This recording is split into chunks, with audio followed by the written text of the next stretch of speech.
इस फरमान का मजमून ये था, इन कुत्तों के गजब और वहशीपन से न डरना और हरगिज हरगिज अपने शहर को छोड़कर मत भागना। अगरचे हम अपने पड़ाव से निकल गए क्योंकि हम यकलख्त खतरे में घिर गए थे, लेकिन हमें खुदा से ये उम्मीद है कि हम बहुत जल्द हाथ में तलवार लिए अपने पाए तख्त पर कब्जा कर लेंगे। इसलिए खुदा से ये दुआ मांगने पर इक्तफा करो कि हमको अपने शहरों पर कि वो हमको अपने दुश्मनों पर जफरयाब करे। इस फरमान पर मुगलों ने बेला का नाम लिख दिया और इसको हंगरवियों में गश्त कराया। इसकी वजह से लोग अपने अपने गांव से नहीं निकले जहां मुगल हरावल दस्ते आसानी से पहुंच सकते थे। ये दस्ते सारा इलाका छीन रहे थे। हर जगह बड़े उसूल से मवेशियों और घोड़ों को इकट्ठा करते, कैदियों को सफ दर सफ जमा करते और उन्हें काम पे लगाते। किसानों की अक्सर व बेशतर आबादी को उन्होंने नहीं छेड़ा और इसी तरह खेतों में रहने दिया, क्योंकि वो चाहते थे कि फसलों की काश्त की जाए और अनाज जमा किया जाए। मुरादिया से लेकर ट्रांसवेलिनिया तक रसदो रसायद की फराहमी और आबादी के इस्तेसाल का यही सिलसिला जारी रहा। वारदिन के एक उसकफ ने, जिसका नाम रॉजर था, गर्मियों भर मौत से आंख मचोली का हाल अपनी किताब कारमिन मिर्जाबले में यूं दर्ज किया है। जब तातारियों ने वारदिन को ताराज किया तो मैं करीब के एक जंगल में जा छुपा। उसी रात मैं दरियाए कोयरदेश के किनारे एक जर्मन कस्बे पोन टोमास जा पहुंचा और यहां भी अपने आप को खतरे की जद में महसूस किया। यहां से भी निकल भागा और दरिया के दरमियान एक हिसार बंद जजीरे में पनाह ली। थोड़ी देर बाद मुझे पोन टोमास के ताराज हो जाने की इत्तला मिली थी, तो मैंने फिर घोड़ों पर जीन कसी और जजीरे से निकल के एक जंगल में जा घुसा। अगले रोज जजीरे पर मुगलों का कब्जा हो गया। जितने आदमी उन्हें वहां जिंदा मिले उन्होंने उन सबको ज़िबह कर डाला। कुछ भाग के किनारे पर जंगलों में आ छुपे। 3 दिन बाद ये सोच के कि दुश्मन जा चुका होगा, वो खाने की तलाश में वापस पहुंचे, लेकिन जो तातारी मकानों में छुपे हुए थे उन्होंने निकल के उन लोगों को कत्ल कर डाला। मैं बिला रसद जंगलों में मारा मारा फिरता रहा। भूख के मारे रात को जजीरे गया ताकि लाशों को टटोलूं कि मुझे कोई गोश्त और अनाज मिल जाए जो वहां छुपा हुआ, और कुछ थोड़ा बहुत मुझे मिल भी गया। इस तरह मैंने 5 दिन गुजारे। दिन को घाटियों में और दरख्तों के खोखले तनों में छुप जाया करता। जब तातारियों ने ये मुनादी की कि जो लोग अपने अपने घरों को वापस आ जाएंगे उन्हें अजियत नहीं दी जाएगी, तो मैंने उनकी बात पर एतबार न किया। मैंने तय किया कि उनके खैमों में जाने में ज्यादा खैर है बनिस्बत इसके कि कोई अपने घर को वापस जाए। इसलिए मैंने अपने आप को एक ऐसे हंगरवी के सपुर्द कर दिया जो तातारियों की मुलाजमत इख्तियार कर चुका था। उसने मुझ पर बड़ी इनायत फरमाई कि मुझे अपने नौकरों में भर्ती कर लिया। मैं जिस जमाने में उसके पास था, तन ढांपने को काफी कपड़े मुयस्सर नहीं थे। उसके छकड़ों की हिफाजत किया करता और दिन रात मौत आंखों के सामने फिरती दिखाई देती। एक दिन मैंने देखा कि हर समत से तातारी और कैचाक जौक दर जौक चले आ रहे हैं। उनके छकड़े माले गनीमत से भरे हुए हैं और आगे आगे मवेशियों और घोड़ों के बेशुमार गल्लों को हंकाए लिए आ रहे हैं। मुझे पता चला कि एक रात पहले उन्होंने कुर्बो जवार के देहात के सारे बाशिंदों को कत्ल कर डाला था, लेकिन अनाज को और घोड़ों के चारे को आग नहीं लगाई। मेरा ख्याल था कि वो आसपास कहीं सर्दियां गुजारना चाहते हैं और मेरा ख्याल ठीक निकला। उन्होंने देहातियों को सिर्फ इतने अरसे तक जिंदा रहने दिया था कि वो अनाज और चारे की फसलें काट सकें, लेकिन कत्लेआम में इतनी देर न की कि ये बदकिस्मत लोग अपना उगाया और काटा हुआ गल्ला खा सकें। इसके बाद काफिर शहजादों ने हमें मुल्क से बाहर निकलने का हुक्म दिया और घोड़ों, गल्लों और माले गनीमत से लदे हुए छकड़ों समेत हम निकल खड़े हुए। तातारी खुद घोड़ों से उतर उतर के जंगलों में घुस गए ताकि आते वक्त अगर कोई चीज उनकी नजरों से छुपी रह गई हो तो उनको मिल जाए। फौज इस तरह आहिस्ता आहिस्ता जंगलों से वापस चली। पड़ाव में जो पहले से तैयार थे और बहुत से तातारी और कैदी मिल गए। हंगरी को पीछे छोड़ के ये मुत्तहिद फौज दश्ते कैचाक में दाखिल हुई। अब इसकी ममानियत हो गई कि कैदियों की ग़िज़ा के लिए मवेशी काटे जाएं। हमें सिर्फ जानवरों की आंतें और निरे पाए खाने को दिए जाते और बाकी सारा गोश्त तातारी खा जाते। इसके बाद हमें डर मालूम होने लगा कि अब वो हमें मार डालना चाहते हैं, और मुतरजमों ने इकबाल किया कि हाँ यही बात है। मैंने सोचा कि किस तरह बचकर निकल भागूं। मैं रफ़े हाजत के बहाने निकलकर झाड़ियों में घुस गया। मेरा नौकर भी साथ आ गया। मैं एक गहरे खड्ड में जा छुपा और घनी शाखों में छुप गया। मेरा नौकर भी करीब ही छुपा हुआ था।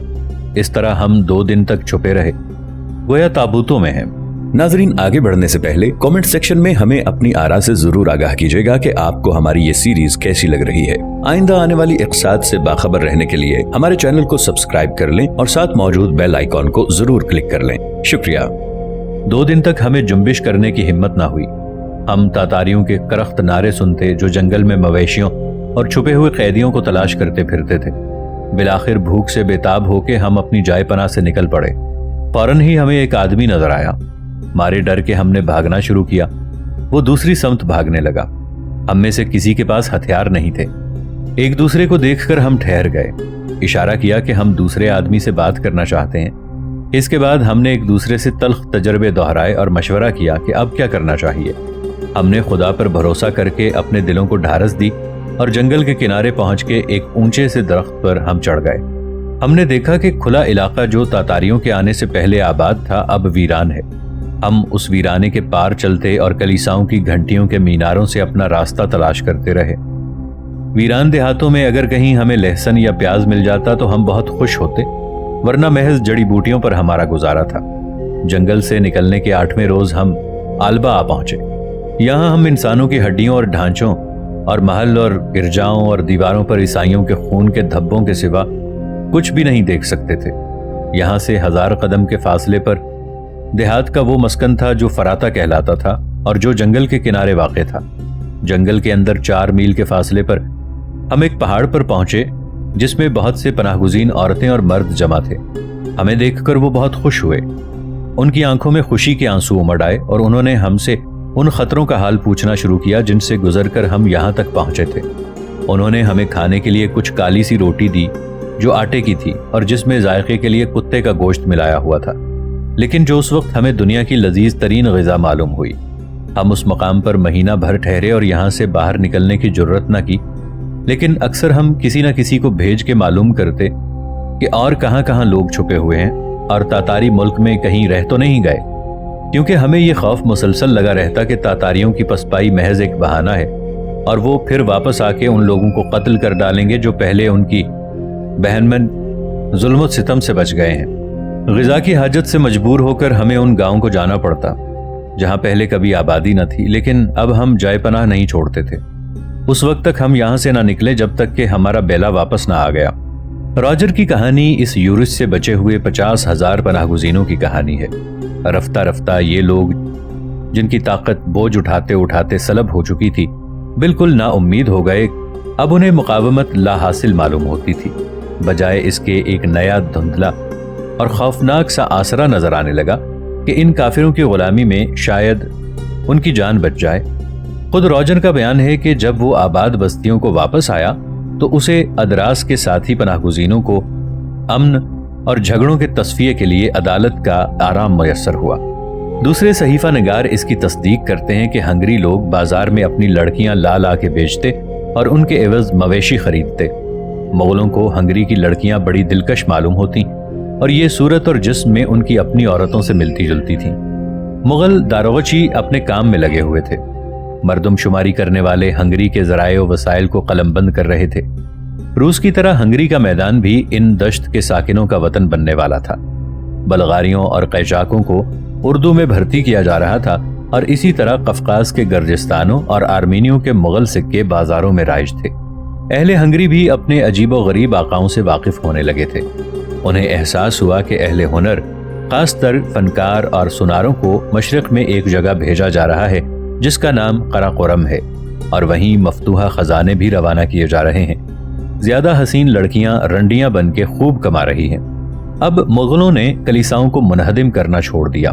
खानकाहों और कलीसाओं को अब तक तहफ़्फ़ुज़ के मरकज़ों के तौर पर इस्तेमाल किया जाता था, और मुगल अपने हमलों में कलीसाओं को इसलिए जलाते थे कि मुकाबला करने वालों को ख़त्म करने की आसान सूरत यही थी कि जिस इमारत में वो पनाहगुज़ीन हैं उसे आग लगा दी जाए।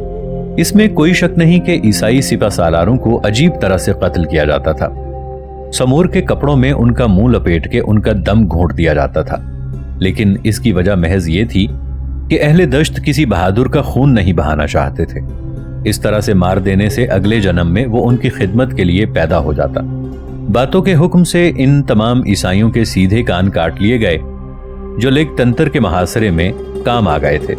ये दुश्मन मकतूलों की तादाद मालूम करने का एक सीधा सादा भोंडा सा तरीका था। अमीर कैदियों को शिकंजे में कसा जाता ताकि वो बताएं उन्होंने अपनी दौलत, खा इसका वजूद हो या ना हो, छुपाई है तो कहाँ छुपाई है। راجر اور اس کے ساتھی جانتے تھے کہ اس دور میں یہ طریقہ محض مغلوں کی حد تک محدود نہ تھا۔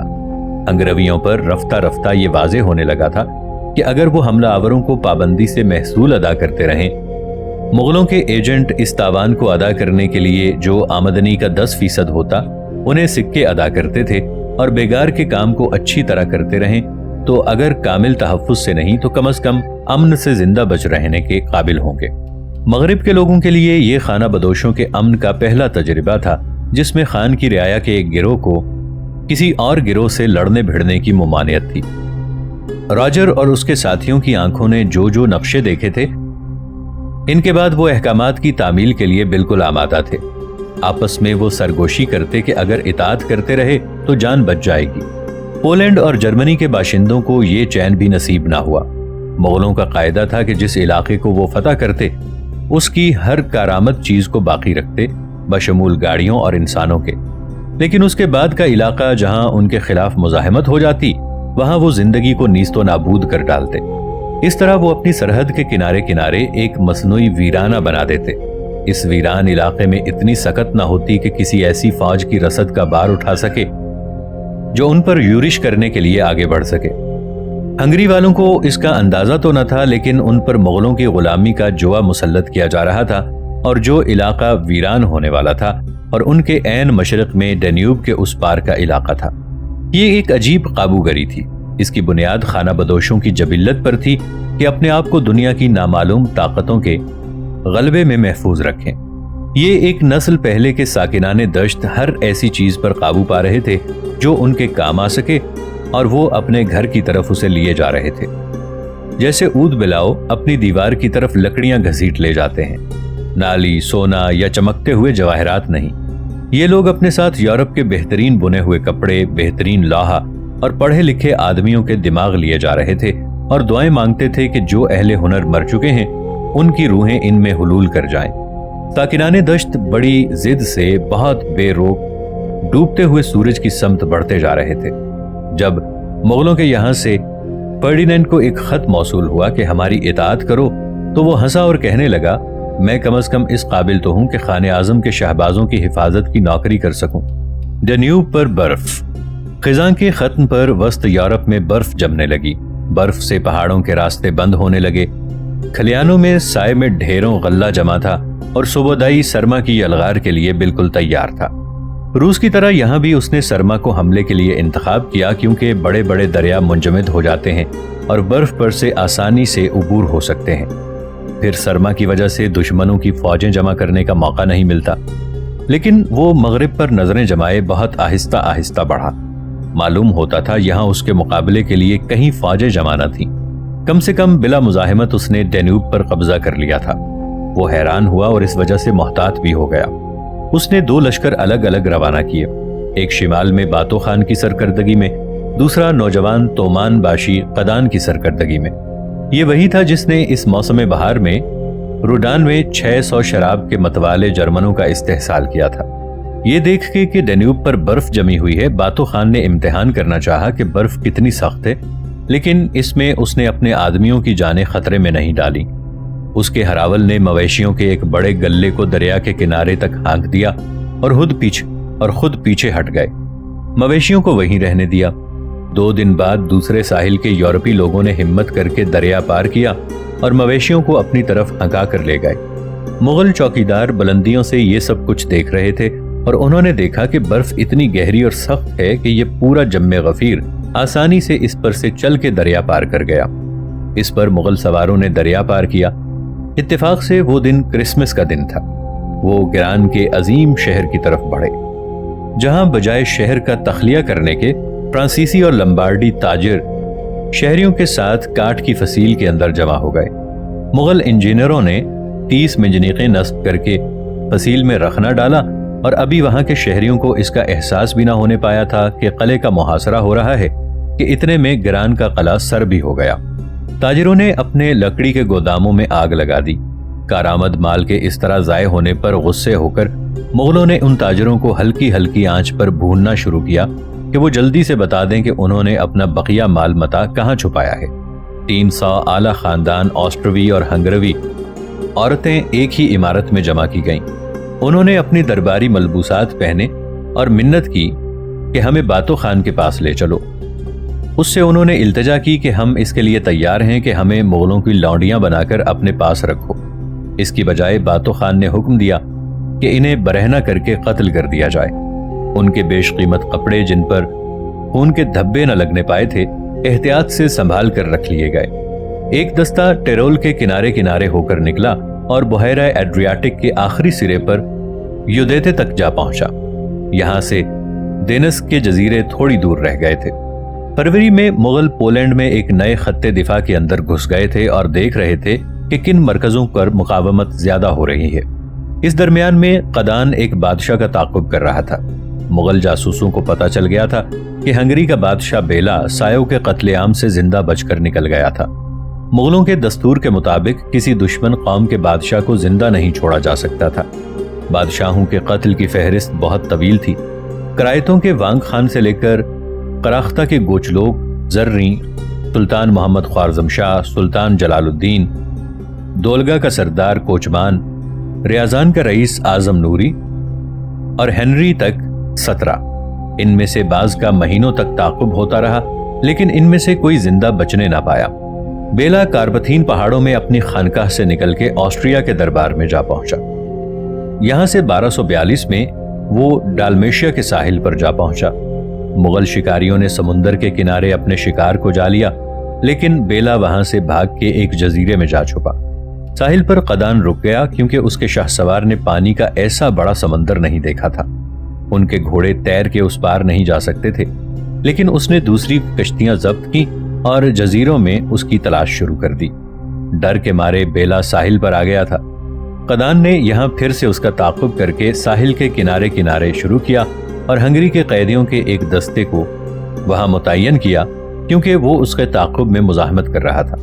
پہلے تو بیلا نے کلیزا کے قلعے میں پناہ لی لیکن پھر مغل سواروں کی آمد کی خبر سن کر سپالاتو جا پہنچا جہاں ہنگری کے اور امیر پناہ گزین تھے۔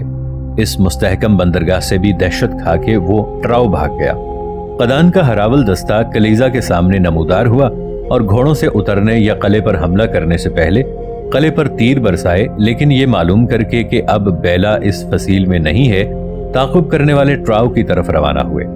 یہاں سے قصبے میں اس نے ایک قاصد بھیجا جو سلاف زبان بولتا تھا۔ اس قاصد نے اعلان کیا، اس فوج کا سردار قدان جس نے کبھی شکست نہیں کھائی تمہیں آگاہ کرتا ہے کہ تمہارا بھی حشر ہوگا جو اس شخص کا ہوا جو تمہارا رشتہ دار نہیں۔ اگر اپنی خیریت چاہتے ہو تو اسے ہمارے حوالے کر دو۔